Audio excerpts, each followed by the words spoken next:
And Apple A day keeps the doctor away కదా.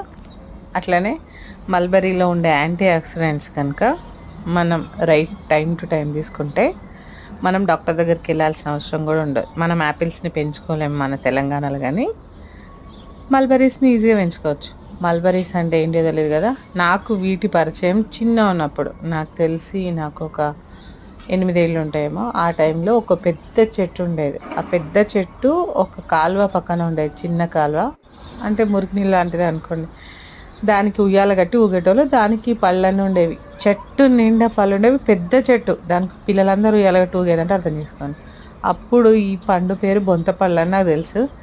మేము గోదావరిఖనిలో ఉండేవాళ్ళం. కానీ ఆ బొంతపళ్ళు అనే విషయాన్ని నేను ఎప్పుడైనా ఎవరితోనన్నా తర్వాత మేము ఫర్దర్గా లొకేషన్ మారిపోయి అవన్నీ జరిగిన తర్వాత చెప్తే, బొంతపళ్ళ అవేంటి, అలాంటి ఒక పండు ఉంటుందా అనేటోళ్ళు.